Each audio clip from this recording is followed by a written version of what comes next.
Welcome to Mid-July on the Landscape and Garden Show with Bob and BT here on the Alive and Social Network. Hello, Bob Harvey. Good morning. How are you this morning? I'm wonderful. It's a beautiful July morning. It's going to be a steamy one today. I'm dressed in, summer layers so I can peel things off as I go. I got sort of a morning thing. And then. Yep. We call it pressure cooker planting. That's well said.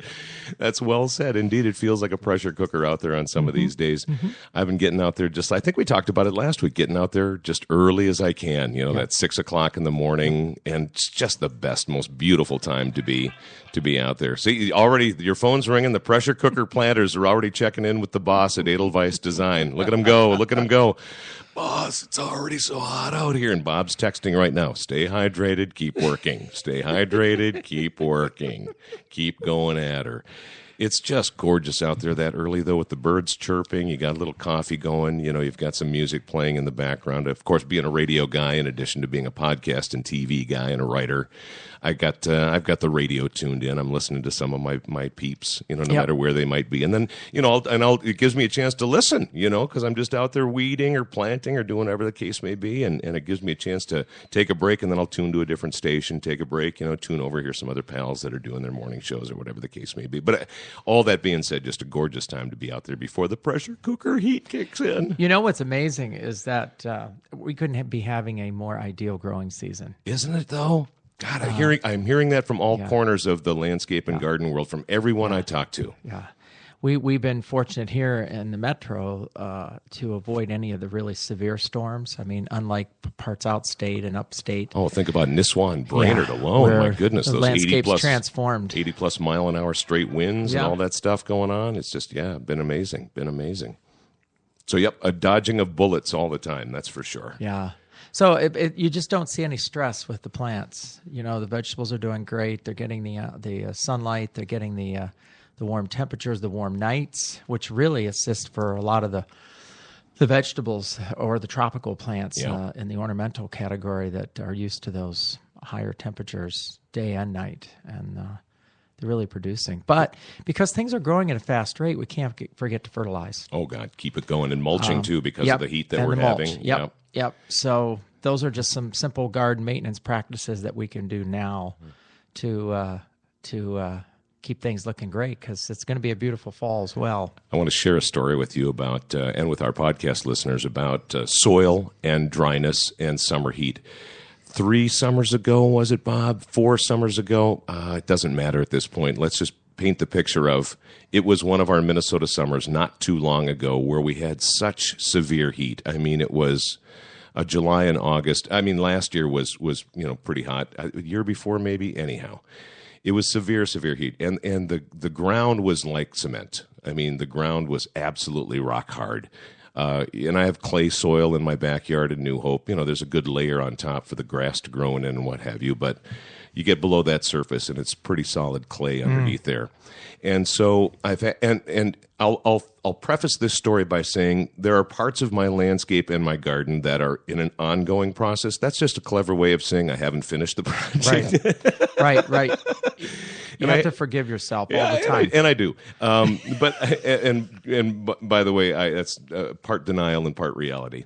But the idea that I have is I wanted to create a shorter fence. I have a fenced-in backyard with the landscape. I wanted to create a shorter fence, not terribly tall, so visually it was not a big eyesore or anything like that. It just integrated into the landscape with lattice for the fencing, so poles with lattice, nicely framed and all that kind of stuff. But just about 3.5 feet high, what it was going to be was the dog park. So I wanted the west side of my yard to be the doggy park, so that when we let the dogs out and we were out there, they could roam the landscape because we could keep an eye on them and say, "Hey, don't pee there," because otherwise, if they're out there on their own, they're running wherever they want and peeing and pooping wherever they want. They take over the territory. Yes, they do. But if we were just letting them out for the morning or whatever time, and you wanted to go back inside and finish dinner or whatever you're working on, then they could go into the doggy park, and it would be their place, and then they could do all their business and keep the grass nicely mowed, keep it a good place for the dogs. Well, I thought I'm going to rent one of those great post hole diggers. I don't mind doing the handwork because it's good exercise when you're out in the garden to do a lot of this stuff by hand. And I'm a house geek. I mean, you're a landscape guy. You go to Edelweiss Design, and visit their website, edelweissdesign.com, if you want to hire Bob and his great crew for these projects, but and I would do that if I had a big project, I'd call upon you. But some of these things, I'm a house geek. I like to, get out there, exercise, get some of these things done. But don't forget, we can also provide consulting and direction for the do-it-yourself. For the do-it-yourself. Good point. We like working with them because they know what they want. Sometimes they don't know some of the mechanics about how to attain it. Yeah, or the easiest way to do it. Or some of the things to avoid so that there's no long-term bad effect or side effects. So those are very important as well. So I get out there with the post hole digger that I've got, one of the screw type post hole diggers, and I get out there and I'm struggling to get an inch or two into this hard clay soil, this completely dried clay soil. So I think to myself, well, I'm going to go to Broadway Rental. I'm going to get one of those two-person powered units, one of those augers. I'm going to rent that rascal. I'm going to call my buddy Mike. I help Mike with stuff. He helps me with stuff. And my son Cosmo was home when we decided to do this. Blessedly, he was, because the two-person unit needed to be a three-person unit. As we power that rascal up, I don't know, 3.5, 4 horsepower motor on the top. They're pretty good size. The big handles on the side. And you're going at it. And Bob, it was like drilling into concrete.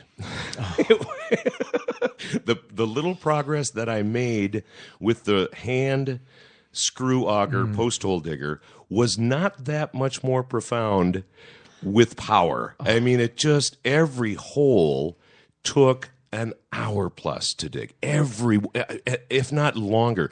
And Cosmo was there not to help us grab the big handles. Cosmo was there to put his weight on the top of the unit to push the auger down into the ground. Go down now, go. And what I did is I brought the shop vac out, because as we're augering into there, what literally was happening is powder. Yeah. It wasn't soil. It wasn't clay dirt. There was no moisture in it at all. So I had to then literally, we'd take the auger out, and I'd get in there and I'd vacuum it out like one of those ditch witches. Yeah. I'd vacuum it out, and then we'd go again and get that, and go again for another 15 minutes and get down about 2 inches. Vacuum it out another 2 inches. Went like that all day. How many of these did you do? 1, 2, 3, 4, 5, 6, 7, 8, 9, 10, 11, 12. And it was got them all done in one day? It was an all-day project. So, I haven't put those posts in yet. This remains an unfinished project. Well, I was so dismayed by the lack of forward motion that we had in the hole digging alone. What I did, I capped every one of them. So I just went, so that we could mow, we could walk. You wouldn't put a leg in there. Yeah. So I capped them all, and they're all still down there. There's a little bit of residual water that's drawn some dirt in there and such. Not a big deal. I'll be able to get that out easily with the regular one. You should have some sort of memorial signage or something that pays tribute to every hole to the enormous effort. Yeah. Thank you to all those who served in this capacity. Like Pharaoh honoring the slaves that built the pyramids, something that just honored all of that hard work out there. But it was just an unbelievable, amazing experience. And and I bring it up in the context of the opposite that we're experiencing right now, as you brought up, with just this amazing growing. Because I've been doing some planting and digging, and I actually have done a couple of post holes for some projects this year.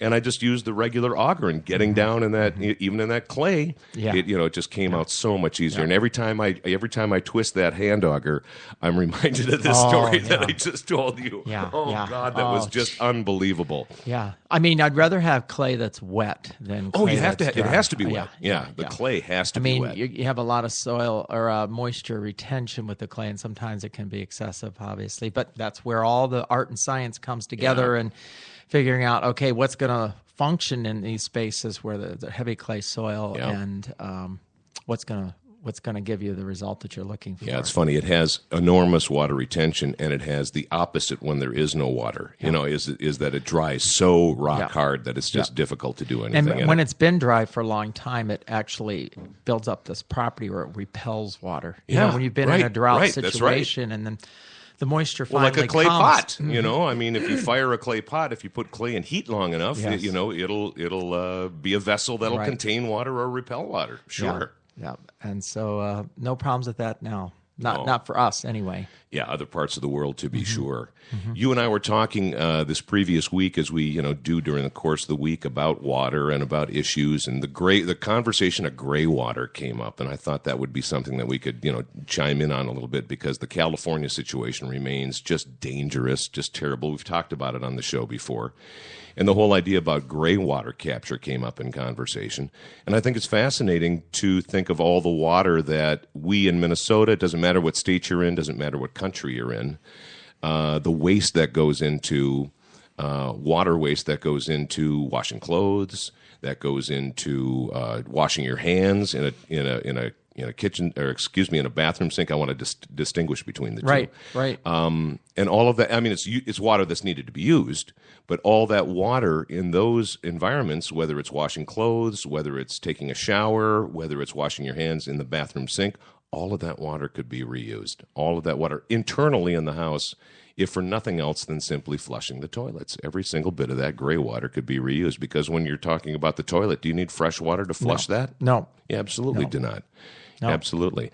So my speculation was, when we were talking, is that in California or places that are going to be prone to drought and severe droughts that I think are going to be a part of the paradigm of the future, that with new builds, I have to think that with new building builds and with new house builds, before too long we're going to see ordinances and legislation that requires gray water capture systems in those houses, so that that kind of water waste that could be easily recycled water used in those situations is going to be built into the individual homes, not so much a municipal sort of thing. We already have that with sewer and water, but more that gray water capture that happens right within inside the home itself, including perhaps rainwater capture, albeit the little bits of rain that they get in environments like that. Right. But all of that could be easily captured and used for those sort of dirty functions, which also includes certain watering functions when it comes to the plants and such. Obviously, you don't want detergents and other things in that, but there are systems out there that can be built that capture those two different kinds of gray / dirty water. And would you mind if your toilet had gray water in it, and you had to do your business? No. If you knew what was going on and what that was all about, of course you wouldn't mind. No. But it does take a separate set of plumbing and drainage systems. You have to plumb a little bit differently for that to happen, obviously. But the other thing too is if you're using organically based products for your laundry and cleaning and things like that, yeah, it wouldn't be an issue. You can literally take that stuff and dump it right on your garden. Yeah. So, and with rainwater, capturing rainwater, we think of the rain barrel harvesting, which is one option, but there are more slightly sophisticated approaches where you can actually capture the rainwater into underground storage containers, and then underground cisterns. That becomes right, and then those become sources for irrigation operation and pumping that water back into the landscape. So there are some ways to harvest that water that, and particularly in this season where we're getting so much rainfall. I mean, literally, you could save a lot of money on your irrigation costs. I absolutely think if you had a 500-gallon cistern somewhere stored, I mean, like Twins Baseball does with the Pentair company, doing the work with the rainwater recapture at the ballpark, out underneath the field. Yeah. There's a 200,000-gallon cistern, awesome? and it drains the water from the rain that falls in the field and elsewhere, and it takes it down to that cistern, and they use that, and they filter it.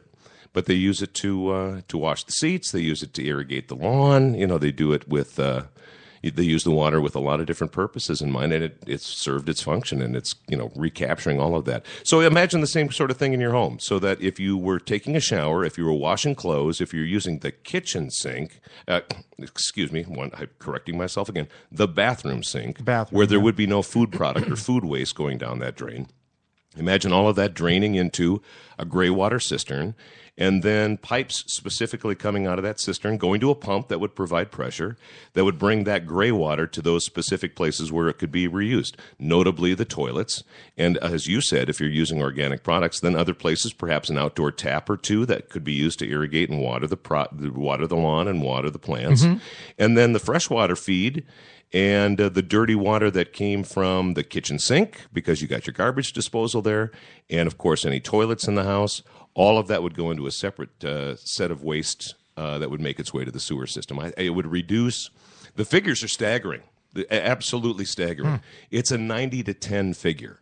90% of the water that we use could be gray water recaptured. Yeah. You know, toilet flushing and the kitchen sink with any disposal, food disposal bits and pieces in there, that's 10%. It's an amazing number. There are states like Washington, Oregon, Arizona, and Montana that their gray water codes do allow for the kitchen sink as well. Oh, is that right? Wow.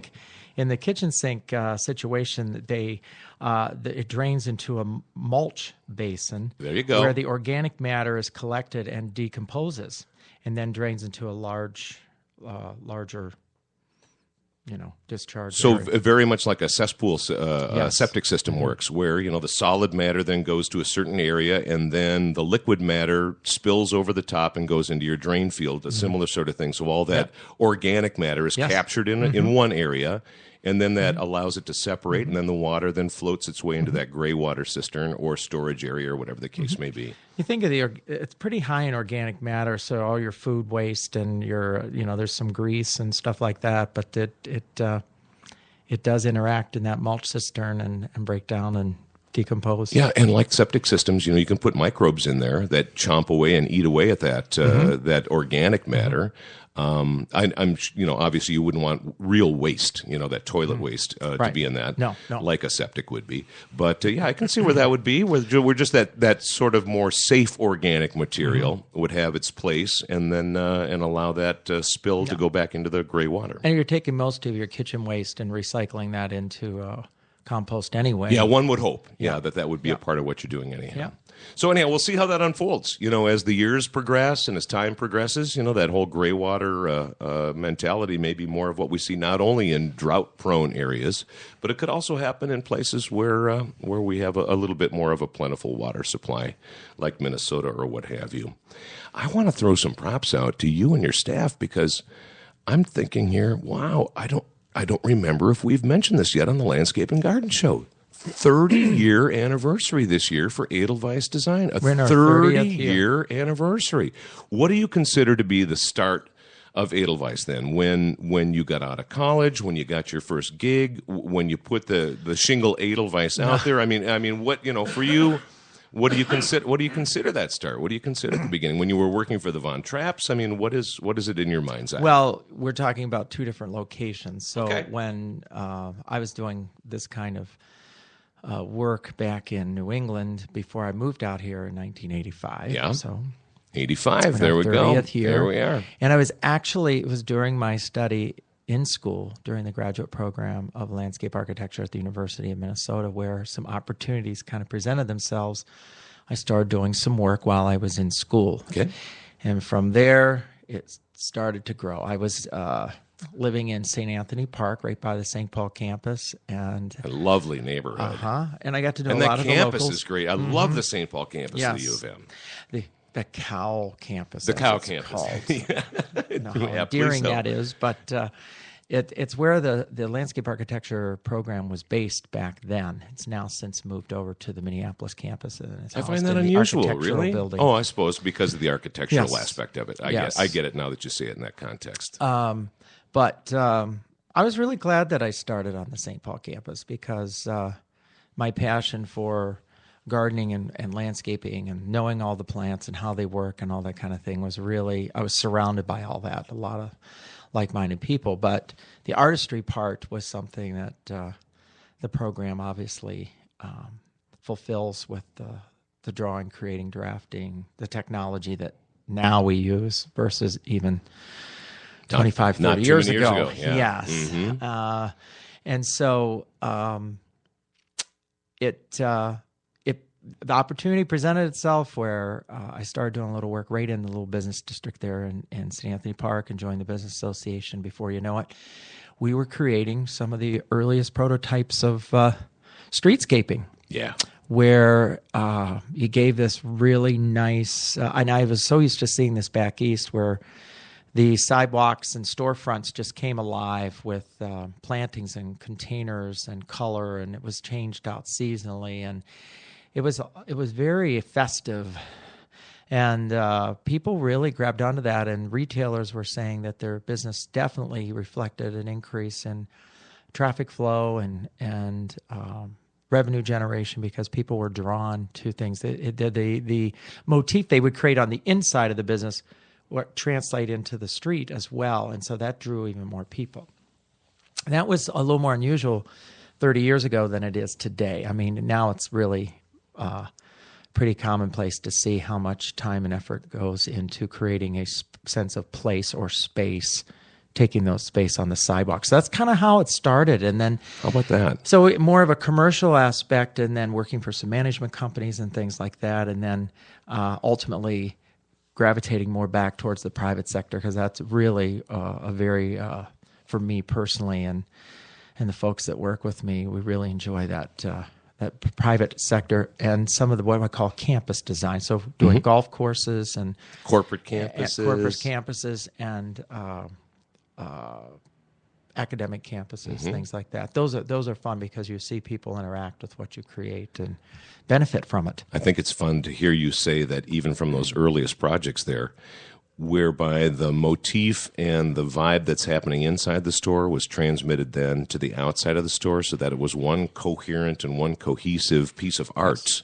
As you visualized it driving by, I want to stop in there. You pull over, you approach it on the sidewalk. This is lovely. And as you go in, that same theme and that same feeling and emotion carries inside the store, which is the same thing that you bring and have mentioned so many times about projects that you work on with homeowners, that it's not that the inside space and the outside space are separate. No. The whole idea is to make that one cohesive, one spherical, if you will, living space, that everything is meant to tie together, and all those elements flow from one into the other on both a physical level and then also on an emotional and visual level. And that's been a part of the Edelweiss design mantra going back to the very beginning. One of the things I specifically remember, and many business owners commented on this, is it became a very significant communication tool amongst the different business owners when they have their business associations and they have their respective areas of business. Again, all that was experienced pretty much on the inside. But when you move things to the outside, it becomes more collective, because they see that if we can do something together that's visually reflected on the outside, people will see that reflected in just the whole aura and sense of being in that place. So St. Anthony Park was one of those first places that had that real sense of place with the color, and all the businesses became more communicative with each other. On that little stretch on Como Avenue from about the library down to the college. We did the library, we did the Milton Square, all those areas there. We amped up the sense of everything was talking to each other in the landscape. Yeah, beautiful. And it really drew people. And then I think that really was the earliest prototype of which was reflected throughout the Twin Cities. In St. Paul, you get Grand Avenue really started amping up. And, they did. And now we have Linden Hills, where I live, doing the same thing. And there were many people that jumped on board, business people, architects, and my hometown of Robbinsdale's doing that now. They're trying to tie together whether it's the sidewalks with a cohesive look and the hanging baskets, and just giving it Nicollet Mall. A welcoming, obviously Nicollet Mall, a big one there. And frankly, a lot of and I like to call them, for want of a better phrase, but they are the faux downtowns that you see being built, those faux main streets. I like them, and to the extent that you have to get outside and walk around, and you have to experience the sidewalk. I like the sidewalk as opposed to the mall, even though there's a certain faux-ness about them. But I'll praise them from the perspective of you go there, and there's a certain comfort level in the way the design looks, and as you go from the outside to the inside, and that they're all cohesive, like you're talking about, like St. Anthony Park and others. Well, the landscape architecture role has just become so much more prominent in these developments. Thank God, because there's an environmental approach, obviously, meeting environmental codes and requirements, et cetera, that go along with development, and stormwater runoff and things like that. But also the fact that if you think 30 years ago, when you're doing some of these streetscapes or whatever, we had the sidewalk and maybe a tree planted, and a bench, and that was, That was it. I mean, Yeah, you're we right, cannot though. forget I think where we can all came remember from. that, right. We cannot forget that was pretty was standard. landscaping. And when I Yeah. came here 30 years ago and I saw some of this, I was like, wow, it's pretty devoid of that. I just saw opportunity. I Sure. just saw, and yes, our environmental constraints, our climatic constraints are a little more intense than back in on the East Coast, but there was and lies the opportunity and the challenge to replicate the sense of place and the experience even with those factors. Yeah. And obviously it's being successfully done. We find, the more native type plants that we use and plants that are hardy down to zone 3 and zone 2 gives us a lot of options. We have a lot of options. It's how we put them all together. And Right. that's our job. That's the So what art. we do is That's we the put all that sculpture. together and say what's going to give us the best results. Yeah. So, and obviously at this time of the season is when you see that in full display. Yeah, best Like results, right best results not only on a visual and on an emotional level, but best results in terms of maintenance. You want any one of those sculptures, those planting sculptures, to be as low maintenance as you possibly can make them. That's a part of that narrative as well. People are also gratified because they see that with our short season, they have lots of options now for experiencing the outdoors. Yeah. It's not just you have to go to a park or to the lake or whatever, but that you can experience a sense of outdoor comfort and lushness and color and interest in your areas where you need to take care of things, where you're doing your errands or you want to eat out, those kinds of things, that we're still bringing that sense of place outside in those experiences as well, particularly in the dining experience. There's obviously people would tell you that their businesses are doing better because, number one, it gives them more space, more Right. seating space. But number Right. two, people have they come, they linger, they bring their friends, and it's something people get to visually see on the outside happening without having to look inside when they drive by or walk by. Say, well, this is a happening place. I got to stop there and check that out. I want to spend some time Yes, here. Yeah, exactly. My curiosity needs to be satisfied.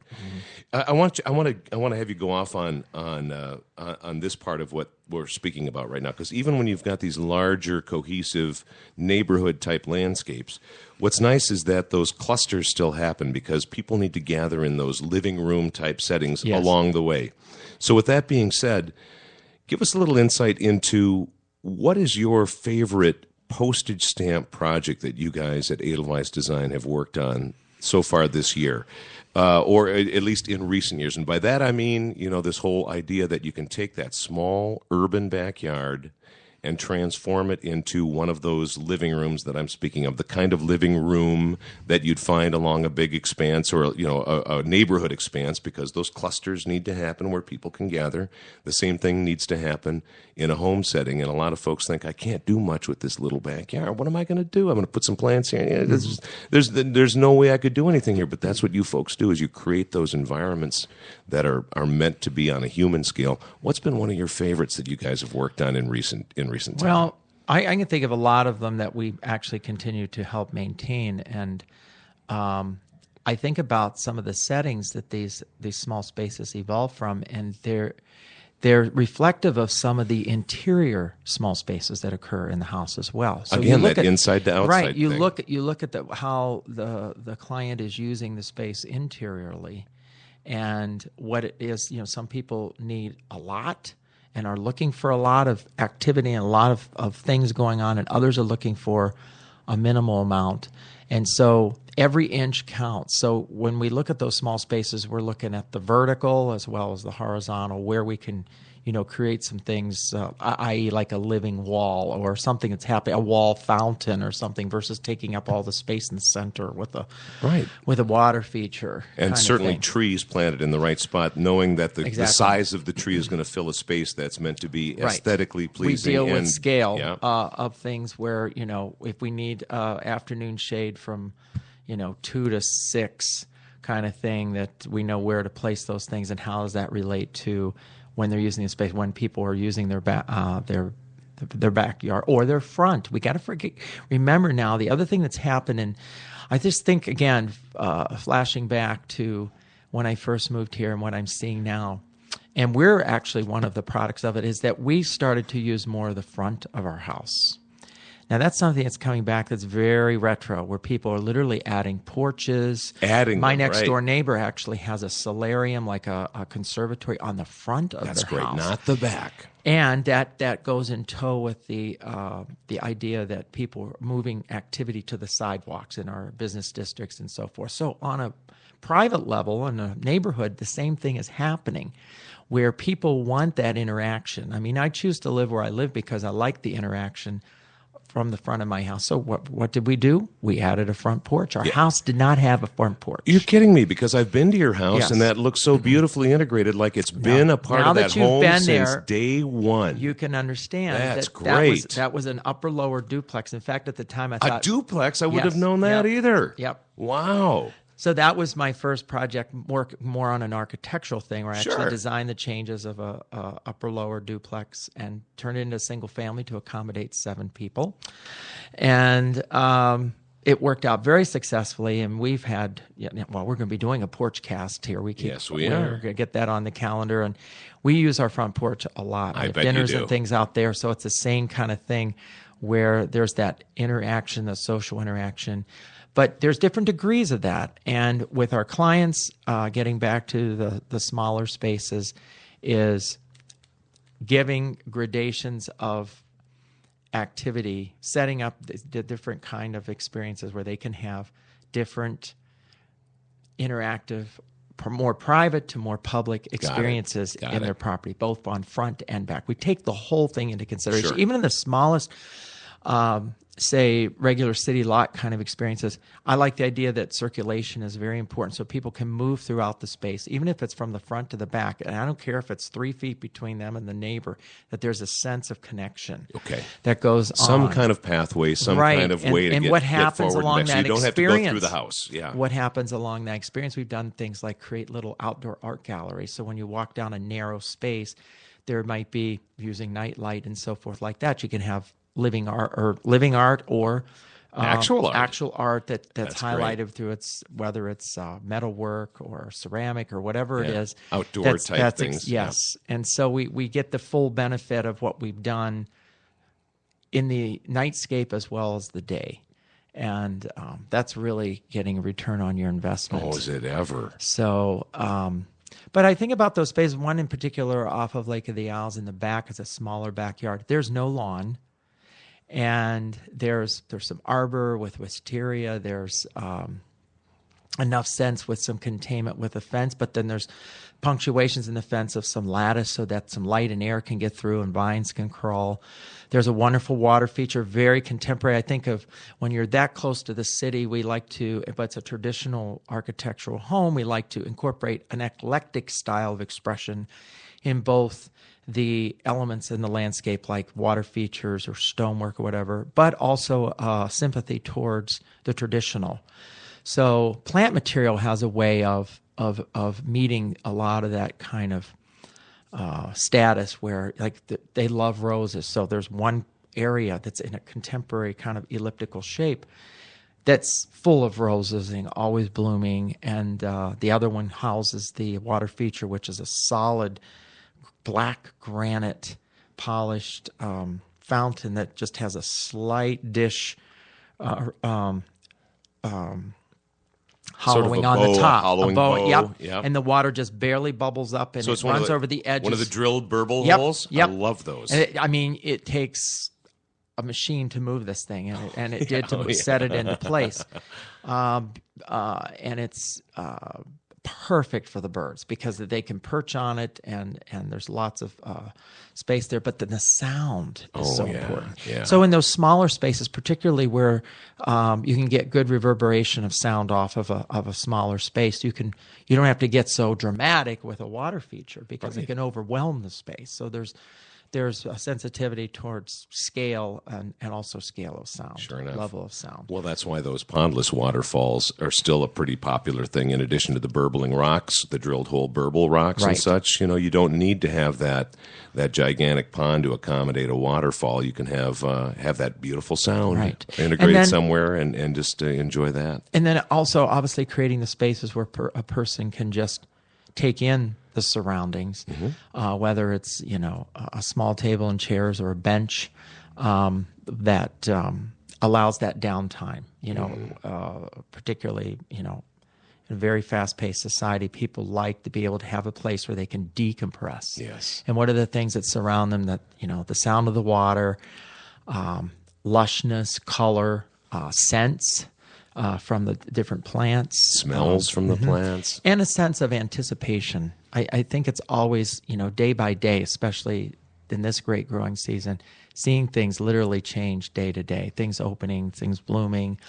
And then when we get into a more social dimension, even in a small space, how can we maximize if we want to have 10 or 15 or 20 or 30 people over? How do we join the two spaces between interior and exterior that would allow for that expansion and contraction of size of gatherings, and how that moves very smoothly and conveniently? Where do we place things in terms of, if we have a little outdoor space for grilling, maybe an outdoor refrigerator, like a little mini kitchen kind of thing. And how can we use that year round? Sure. How can we use it in the wintertime when it's 20 below zero? Because you want to get out That's there and where enjoy those your Memphis space. grills then. come in. Oh, boy, do they ever. Because I use mine all winter. Right on. And it's convenient enough, located, to the kitchen, that you can make that happen. Right. And it's very compact so that, it doesn't take up a lot of space. So there's places that I can think of countless ones. And then, of course, we have much bigger, larger scale experiences as well. Well, large or small, July is garden tour month. This is really when it kicks in. The month of July, everything, we could do our What's Blooming segment right now, but you know how long it would be? This long. Everything. And so with that being said, let's spend this time that would usually be spent with What's Blooming with what you can see that's blooming, because the garden tours are happening left and right. And I know we've got a couple of them that we want to spotlight here. And kind of going off the water aspect that you brought up with the postage stamp backyard project, and the big boulder with the nice bow and the sound. The Minnesota Water Garden Tour is happening next weekend, so this is something you really want to plan for. It's just a treat. It's just a delight. It's coming up July 20. Is it 24, 25, 26? 25 and 26. 25 and 26. So Saturday and Sunday of next weekend. It's just the best. We have, as we've spoken about on the LNG show here with Bob and BT, my wife and I and my family, we built our landscape water feature in 2002. And so for many years we were on that water garden tour. Now summers have been unusual, as I've explained a couple of times on the show. I'm right in the middle of sort of restoring my backyard water feature. So there's no way I'm going to have people come tour it because there's no water. Unless you're going to put them to work.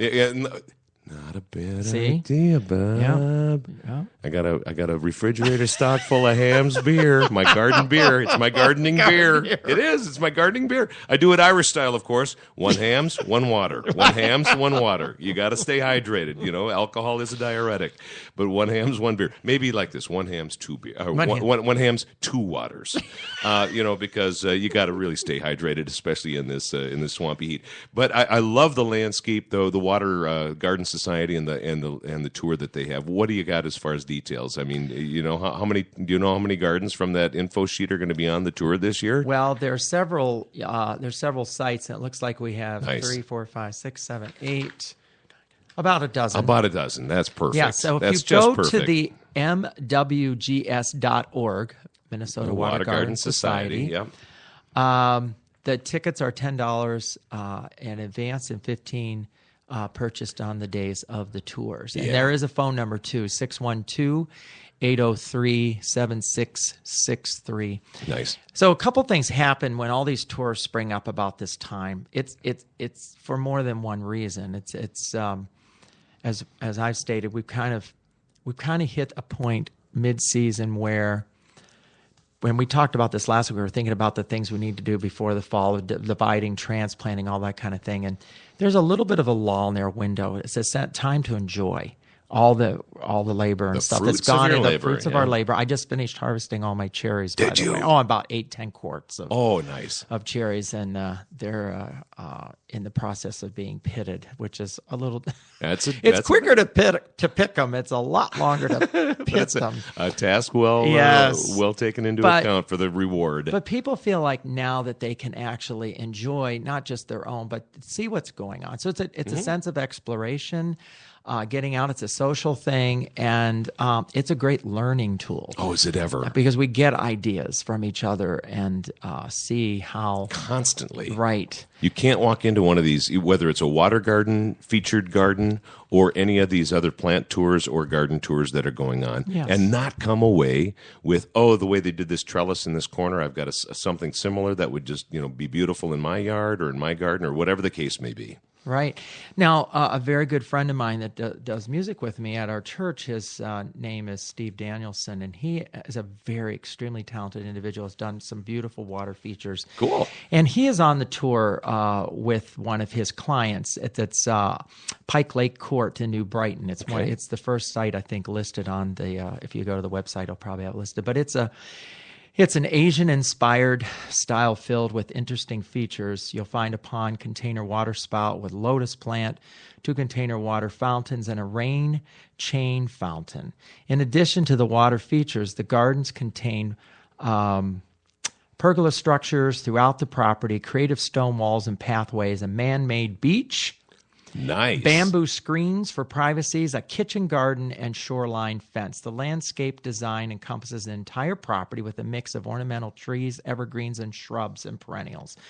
There's also an example of vertical gardening with the use of woolly pockets to grow herbs and flowers. So sort of a wall pocket garden. Yes. Mm-hmm. So that this one particularly seems to have a lot of the different features, like a lot of designs don't necessarily require or desire to have all those things in one place. This is one that would be probably good to see because you would see so many of these things used in application, and then You could pull 1 or 2 ideas out of that for your Exactly. place. Exactly. Yeah. Mm-hmm. So that's pretty neat. So and then they're all over from White Bear, Little Canada, State Fairgrounds, South Minneapolis on Ewing Avenue and 1949 Ewing, and there's just they're all over. So But I like that there's clusters. See, even with the 12 yes, here, there you have can been look years at the when map they've- and Yep. focus on a zone, whether you're in the west or the east or the north, and so that's very exciting. It's a good afternoon. When we've done it in the past, we did, like I said, had our backyard and our landscape on the tour for a number of years. And then I remember the pivotal year for Lori and I was, you know what, we're not going to go on the tour this year. We're going to get tickets and do the tour, because we'd never done it. Yeah. And so that was so enjoyable to, finally have a time when we could go and see some of the other water gardens. But it was lovely.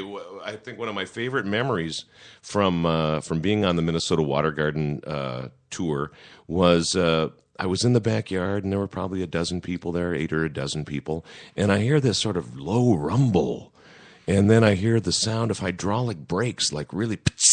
Yeah. I go, what's going on here? Is a semi coming down? Why? It's the caterer.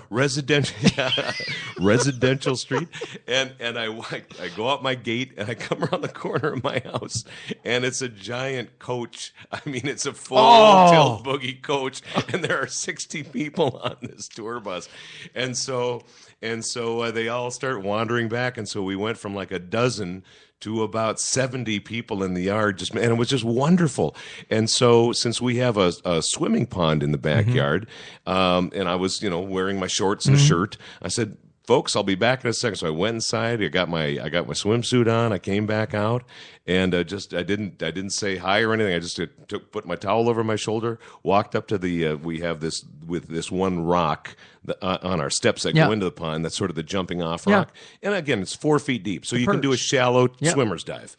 You can't obviously do a deep dive, but a nice shallow swimmer's dive is 30 feet long, so I can get a couple of strokes in, turn around, come back, couple of strokes. Great, it's a wonderful little swimming experience. That's why we built it, and so it just surprised the heck out of everybody because most of the features that they'd seen were maybe 30 by 18 like mine is, but 2 feet deep. Those shallow ponds, and that's fine. That's wonderful too. Yep. But so I just get doop doop doop, and you could see that it was deep. The water was pure and beautiful and clear. But I took time, and people and they're taking pictures, and I got videos going, and fun. Yeah, it really was Very a great fun. experience, and so they could see that you can add a little depth in this case to a water feature like that and get some additional enjoyment out of it. And that for us, it's that whole swimming experience and how in those hot summer days, sure is nice to take a dip in the pond and come out nice and cool and feel refreshed. So you can add some of these very enjoyable experiences to your water garden feature. Right, and that ties in with what we talked about a couple podcasts back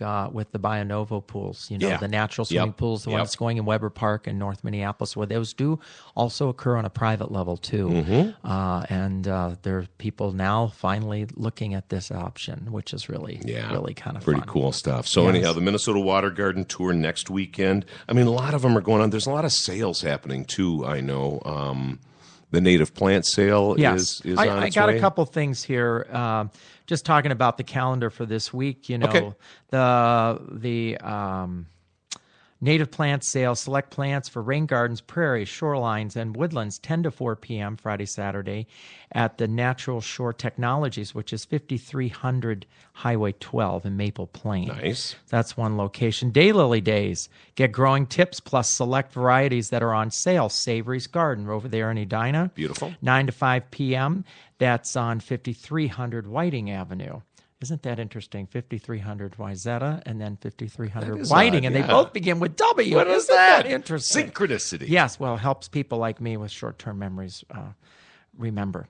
And then the Minnesota Landscape Arboretum, Plant Maker Studio. It's an ongoing drop-in program with activities centered around plants, noon to 4, Saturday and Sunday, getting started with veggies, demonstration, and ongoing drop-in program, noon to 2, Saturdays through September. Well, that's a good one to bookmark then for any weekend coming up. Fresh I'm glad herbs, you brought that up. Flavor demonstrations, drop-in program, noon to 2, Wednesday and Sunday through September, all free with gate admission, $12, ages 13 and up, free for members of the U of M. Of the Arboretum, and then also U of M students. So a lot going on out at the Arboretum, and you go to their website and see some of this too. You brought up a interjected point there that I want to bring up right now. Free for members, that you will spend no better money than an Arboretum membership. I mean, even if you live on the east side of St. Paul, and obviously the Arboretum is on the very west side of the metro area, it is so worth the drive and the learning that you'll get. Again, just exploring. Like we're talking about the water gardens and the pond tours and just the garden tours. You go on these tours, you come away with one or two ideas that you'll be able to bring back to what you're doing, and the learning curve will increase dramatically. That Arboretum membership is gold. Absolute gold. For people like us, we enjoy it so much. Not just twofold, the art and the science. So you see the implementation of ideas and how these plants are used in the landscape, obviously, but also the science. I mean, so many of our hardy plants are developed right here and tested at the Arboretum. I'm starting way back with the Snyder Hance gardens with all the azaleas and rhododendrons. I mean, we wouldn't have any of that if it wasn't for in this zone 4 right climate, here. right? Yeah, so and of course all the apples, the Honeycrisp, the Zestars. It just keeps North going Star down the cherry, North Star cherry, right all here. of the cold weather grapes that we have, developed. Edelweiss grapes. Edelweiss grapes. There you go, and the La Crescent and all of those. Yeah, it's just beautiful work. So here's one, too. Native plants and early medicines. Master Gardener Jerry Foley will speak 2 p.m. Sunday. It's free. And it's the Stevens House there at Minnehaha Park. It's easy to forget that so much of our medicinal... all the medicines are plant-based. Right. Going back to salicylic acid coming out of a tree bark, and salicylic acid's aspirin. Yes. And so all of this is a part of who we are and how we and take care of ourselves. As we do more with homeopathic medicine and work more from a preventative side of medical practice rather than cure, on the responsive side, that there's so much to learn from that. The Daylily Society of Minnesota's garden tour is also occurring. That's touring private gardens in Dodge City and Faribault, Minnesota, paid registration. That's, let's see, information, www.Daylily Society of Minnesota. You'll see a couple different tours. Okay. Some of them are closer into town than Faribault. Planting information. They usually have sales going on at all those kind of things. Gorgeous Gardens of Plymouth benefit is coming up self-guided tour and a guided tour of Heidi's Lifestyle Gardens at 11:30 a.m. and 1:30 p.m. Proceeds benefit the Plymouth Library. That's coming up this weekend as well. That sounds good. Nuremberg Garden Society. The Nuremberg Gardens are breathtaking. They're gorgeous. And, Arla Kelly plays a big role in that out there from Kelly and Kelly Nursery. Guided or self-guided tour of the gardens, music, activities for children, historical displays, and door prizes. Registration is required 6 to 8 p.m. July 23rd. $5. So that's one we can plan on from the perspective of this week's landscape and garden show. Nice. Yeah, $5 entry. You can't beat right that. There, 2040 North Shore, right there in Orono. So that is very, very much worth seeing. I love those Nuremberg Gardens. Hey, Bob, with the few minutes we have left on the show today, and by the way, thanks, podcast listener, for being on board for another edition of the Landscape and Garden Show with Bob Harvey and yours truly, Brian Turner. Let's explore and just chat real briefly here. We got about 5 minutes left. Careers in landscaping, careers in horticulture. Now, we celebrated, earlier on the show, 30 years of Edelweiss Design, and you gave us some insight into your undergraduate work and then your graduate work at the U of M St. Paul campus and how that led to a career path for you that continues to this day. But there are other aspects of this, whether it's design, horticulture. Just give us a brief overview about, career pathways that could happen in horticulture, whether you dive in from a college level, or as we've been talking about the last couple of weeks, as you've been looking for staffers at Edelweiss Design that just have a certain measure of horticultural experience and garden experience. So again, from your perspective. Well, what we find is that, that umbrella of, the most common term would be landscape and garden has really expanded and encompasses so many different aspects because we get into things that didn't even have titles years ago, like horticulture therapy. How about that? Think about that.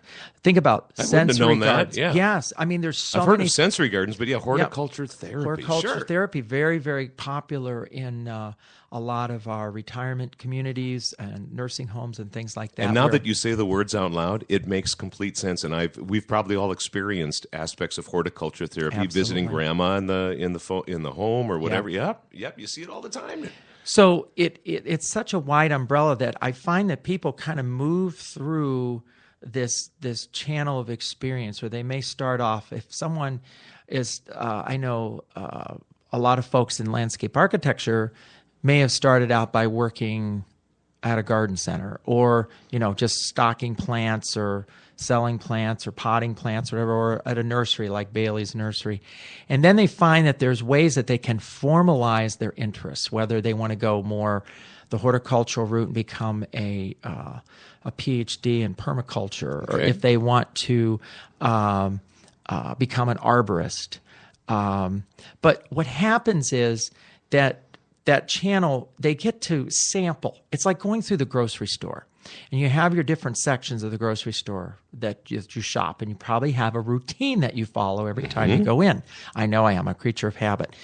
And so in this industry, it's kind of overwhelming now to be able to hone in on a specific thing. So we sample things along the way. So some people that are studying, one person right now studying agricultural engineering as interning with us right now, and grew up working in her grandmother's garden. Cool. In fact, I'd like to have her on the show. Her name's Kimberly. She's an engineering student, grad student. I love this idea. Yeah, this sounds like a great segment. She is like, she says, a whole new world has opened up to me through this experience.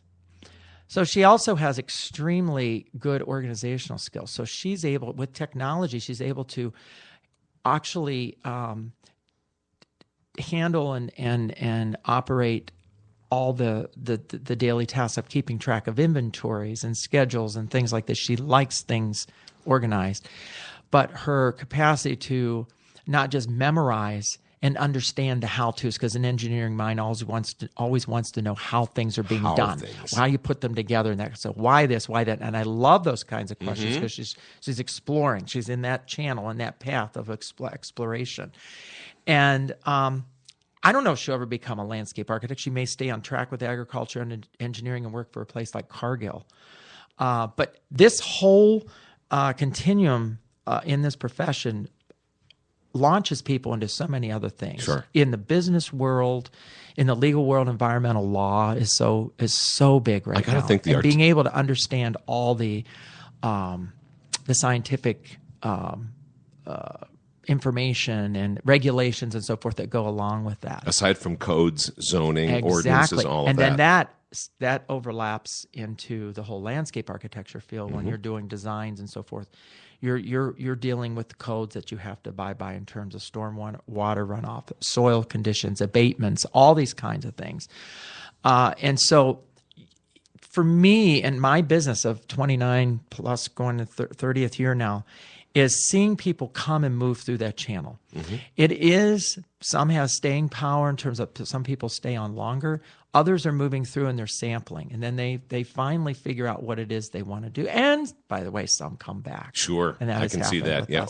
Even if they don't, they always carry that landscape experience, the art, the science, all of those aspects with them to where they go. So in landscape architecture, design, build, you get to sample so many of those things in a short period of time. That literally the equivalent of one growing season, where you could be doing AutoCAD if you're so skilled in that one day, another day you're out there, you're selecting plant material, you're getting to know how the plants are used in the landscape. You're doing all different, or you're working with a contractor, and you're figuring out how that contractor needs to have all of his material staged and where he fits into the project and so forth. So we formalize those things into project manager, landscape designer, and as a business grows, you get more pigeonholed, so to speak, into those things. But it doesn't mean that you're not without the experience of having some of that, each of that, of all because those other then disciplines. You know how to respond efficiently in a way to where your skill set is, your need is, right, and meeting the bottom line with what the project requires. Yeah. So our three-legged stool in my business of the design and consulting mostly brings in folks that are design centered. They want to create the design. They want to create the documents, all the visuals and so forth, and put a project together from the very, very beginning. Then the construction part is the project management, the implementation of the project. How do we get the work done? Who does it? And in what order? And then the third leg of the stool is the property management, the horticultural services. What can we do that's one up from everybody else, that gives that unique style and look, that gives it the warmth, the personality, the translation of what it is for the client, and basically exceed their expectations. A lot of different places that you can jump off on in the landscaping and gardening and horticultural world. A lot of different things that will apply to something that'll be a career path for you, like Bob Harvey perhaps, or something you'll carry with you into another related field, and it'll be a part of your heart and a part of your intellect, from the get-go, from the beginning onward. Absolutely. Got a project you want to work on? info@edelweissdesign.com. Go visit the website to EDELWEISS, edelweissdesign.com. And if you're thinking at all about a career path in landscape and landscape architecture and design, reach through the website, Bob Harvey, and he'll answer your questions too. Give us a call, 612-926-7500. Get out there on some of those garden tours. Enjoy yourself out in the steaminess of July. And remember, hydrate, hams, hydrate. Bob, good to see you, my friend. Yes, looking forward to next week. And we'll get that porch cast on the calendar ASAP, and we'll see you next week on the Landscape and Garden Show with Bob and BT here at the Alive and Social Network. See you then.